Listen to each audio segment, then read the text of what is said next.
welcome back to the workshop. Should we have a look and see what we're up to today? So I need to make some alterations to my workshop, and the first thing we're going to do is sort out this this workbench that I have here. So should we have a look? Now, it's been a really good workbench. I don't know if you noticed, but I did do a video on this, which is well worth. I'll pop it up there and pop it in the description, all that. You can go and have a look. It's been really good. It's hefty, it's heavy, it doesn't move around, it does everything that I needed to do. However, I'm starting to do more bigger projects where I need to be able to clamp stuff down. Think like dusty lumber, right? Think like the big cabinets or the big chunky tables, all of that sort of stuff. So this here is 18mm MDF or 18mm moisture resistant MDF, and what we're going to do is we're going to swap it out for some 25mm MDF. I'd like to swap it out for some 25mm moisture resistant MDF, but I have the 25mm MDF over there, and it doesn't cost me anything because it's already paid for and on the rack. Now I can already hear some of you moaning, right? Josh, it's got to be 18mm if you're going to do. I don't care. All right. The way that I do the clamping up, the ones that need 18 to 20mm tables, it's not going to matter. Look, I'll show you what I'm talking about. So I have a UJK table next door, which is basically the same size as the Festool one, all that sort of stuff. And for clamping on that, I use these Irving quick clamp because they come off like that. That slides through the hole, you pop the bottom thing, and you can just clamp it down. And what I'm going to do, because I'm cheap, frugal, is we're going to go, these are Lidl's clamps. The next time these come up, I think it was like 3 clamps for maybe £5 or something like that. So super cheap, really.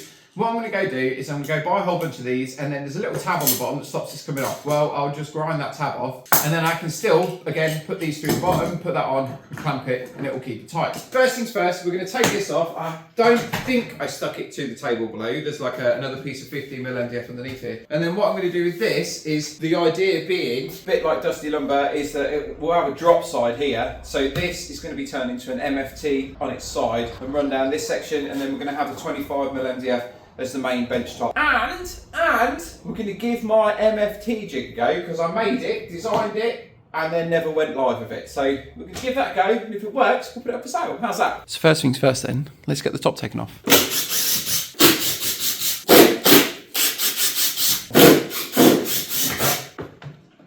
There we go, 4 screws. Wow. Oh, no. I think there may be a couple of broken screws while I'm down on the top. Ooh. Oh.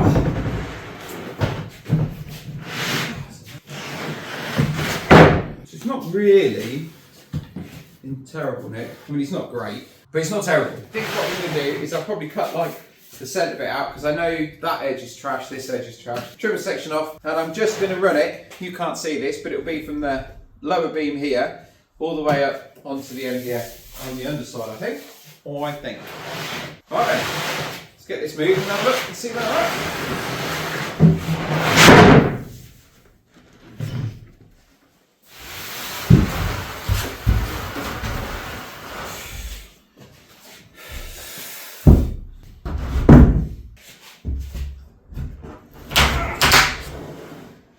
That's it, put on my feet, I'm back.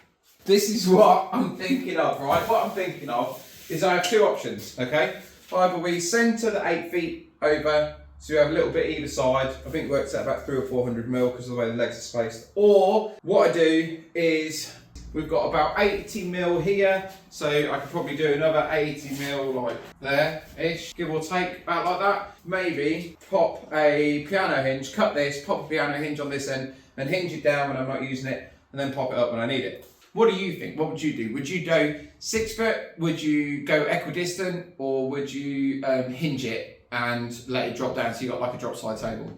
Hello! Right, so I have a plan, I have an assemblance of plan in my head. Right, so what we're going to do is we're going to have the large overhang over that end. That's going to be hinged off with a piano hinge. That'll drop down there. We'll have the large drop face down that side so that I can work on bigger bits like upright. Because I'm having some difficulty at the moment with being able to do things like work on this top face here. And I think that'd be really good if we've got that drop down end. So. What I'm going to do is I'm going to make sure that I've got 19mm on the ends there, because I don't want any mucking around with that. What do you think I should paint the drop side? Do you think it should be a nice wood colour, or do you think it should be like black or grey or green or orange or yellow or pink? Should we do it pink? I like a bit of pink. I'm going to set what I'm doing and get this top screw down now.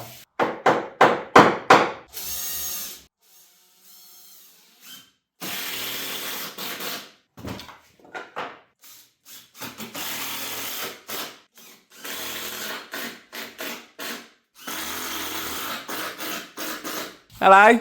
Right, so my thinking is this. We're going to take this, we're going to put that onto there. I'm going to figure out what bit of it I want to keep, i.e. the bit that's least damaged. We're going to sand that, and then I have some good quality cabinet paint, like kitchen cabinet paint. So we're going to put that on there, and then yeah, go from there. Big part of me wants to do a massive bright colour, like orange, or bright blue or something like that. However, it occurred to me, if I go for a darker colour, and I'm working with a lot of treated timber or Doug fir or redwood or even oak, it's going to show up a lot better on a darker colour. So what do you think? What would you do? Now I've asked you about 15 times, but what would you do while I sand this up? Get the old marker out, sand this up and figure it out.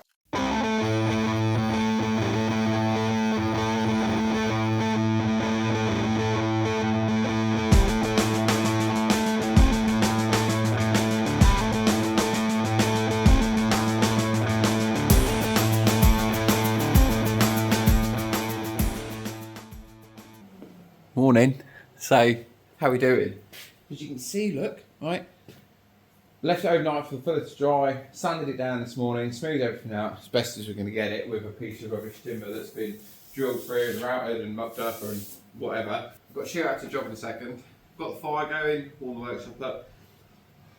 It's a bit cold in here at the moment, so once it's warmed up, get another coat on, getting whipped down, fix the other side, get everything sized in, and then we'll start on the beast is the top, eh? Awesome. Okay, cool. Quick change of plan then, because I'm struggling to heat the unit up. It is a little bit cold. It's 15 degrees outside, but this thing has not been warm for 4 months, so it's a bit of a pain. But anyway, so what we're going to do is I'm going to cut the drop side bit off. Get that cut. Then once that's cut, it should be a little bit warmer in here because the fire's roaring. I'll get this painted, trim that down, or I might trim it down and then paint it. And then I will start on well, we'll find out if my MFT jig is any good or not. But yeah, sweet. Let's get going.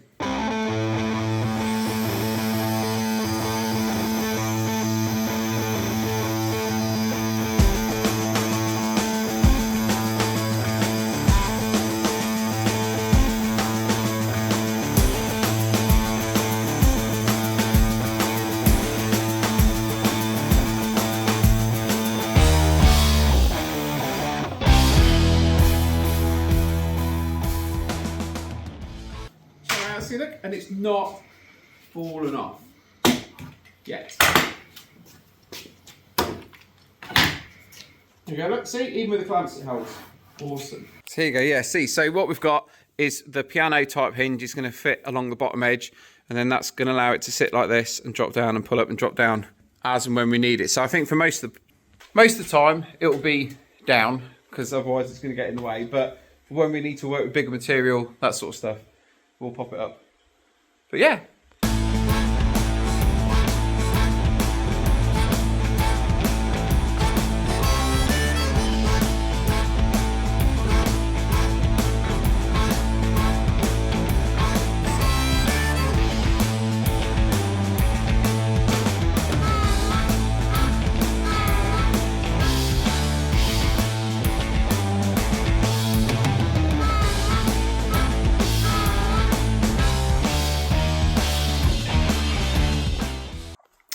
Well, that was a bit of effort, but we're sorted now. So if you're wondering what all this nonsense is on here, basically obviously we've got cross bracing that goes that way and cross bracing that goes this way. The ones that go this way, left to right, they're offset. So one's this way, one's this way. So yeah, so I don't want to be routing down and creating problems. Now I found out I can do 25 holes per 25 holes, so 5x5 in each of my squares. And then I've just been making sure that we're equidistant this way, and then this will just have to work out the way that it's going to work out, because obviously we've got a slightly bigger overhang over here than we have over here, because we've got the drop edge. Yeah, I'm not going to go too far over that way. We've got a shorter overhang here than we have over here, and we're not going to go too far here. We're probably just going to stop. This is probably going to be the last hole here, I think. And then we'll figure out the drop side and everything once I've got these in. Because once we've started, and I'm halfway through, just like so many other projects we work on, we have a plan, and then we'll just work until we don't have a plan, and then we'll make it up. Well, not make it up. We'll figure it out. But yeah, cool. So let's do that then. Oh, and if you're wondering, this is my little MFT template. This, sadly, is one of my Mark 4.5s or something like that. You can see we've got the natural workshop. So now it's 345 tools. We've got MFT, it's got 96mm. So we can do 96mm or 100mm spacing on those, whatever you want. Nice 100mm radius, 50mm radius. We have this, which is where the hose for the Festool goes into. We've got this one here and this one here for cutouts on if you're going to make like a carry MFT table, or you can just make like a nice little hole in there for you to stick your screws in bits and pieces. And then the beauty is these ones here, these are ready available from Screwfix, so we can send these out with them or you guys can pick up yourselves. And then the trick is these vary in thickness. So the holes are cut to 10mm. These come out at 8mm, but it's not 8mm isn't 8mm. 8mm is like 8 and a bit or 7 3/4 or something like that. So what I tend to do is use electrical tape, because what that means is then you can get it so that you get a perfect fit and there's going to be no wiggle room on that, and then you're going to get an awesome cut. And to be fair, once you've done your first line, then you're just going to stick your bench togs in it anyway, and then they're going to hold it true. Let's get at it then.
What do you think to that then, eh? I think that's turned out pretty decent, man. Pretty decent. Like, I like the old, whoosh. Like the old end table. I'm not going to MFT that, I don't think. Well, MFT. I'm not going to put like holes in it and stuff. I want that to stay as it is for the time being. This is all nice and tidy. Look, and I even put the old, where is it? Boop. I even put the old slot in there for the dust extractor, which I think works really, really well. It's almost as though these things are designed to work really, really well. Hey, who'd have thunk it? Who'd have thunk it? But yeah, I'm very pleased with that. What do you reckon? It was super easy to use the MFT jig that I designed. I like that. I'm very impressed. Very impressed with myself, I must say. But yeah, what do you reckon, hey? I quite like the contrasting colour down here. I know it's just aesthetics, but like, and I don't normally do aesthetics, but sometimes it's nice to be able to make things look pretty, innit? I like the 25mm MDF top. That's beef. And I hope it's going to make things a bit easier when we do bigger projects and stuff like that. Now, you might remember earlier on in the video, I said I wasn't going to do the centre bit here. I did that. I'd love to say that I did it for a specific reason, but I wasn't really paying attention. I was quite tired and I ended up just putting a hole where I wasn't supposed to because my brain was somewhere else. So I decided, well, we'll just continue it on. And it's fine because... So we've got straight through, and then... Boop, that's stuck. Oh, listen to that. Oh, I didn't do it. Oh. I think it's turned out quite well, really. What do you think? So, by all means, tell me what you think. Have I said I'm quite pleased with it? What I think I'm going to do is I might put a little chamfer on the edge here. I don't know. I've not decided. I was going to, and then I thought, maybe that's going to create problems for me when I do something. So, as with everything, I'll just take it as it comes and we'll see how it works out. On the end here, I ended up putting 4 3-inch fire door hinges, well, ball bearing hinges. I've got a continuous hinge, like a piano top hinge. I pulled that out and I looked at it, and it's not a very heavy duty one, it's just a cheapo one, and I was a little bit concerned about using it. So I decided to go with these, and if they pull out or something, I'll just fix it as we go along. Let me know what you think. I'd love to know your thoughts on it. If you're wondering, it didn't cost me anything, because obviously this piece of material was the old top that I had sat on the rack. The hinges were on a drawer down there, and the MFT jig is mine. If you would like to buy one, let me know in the comments below, and I might just put a link up. All that being said, I hope you all have a wonderful day. Take it easy, and yeah, catch you on the next one.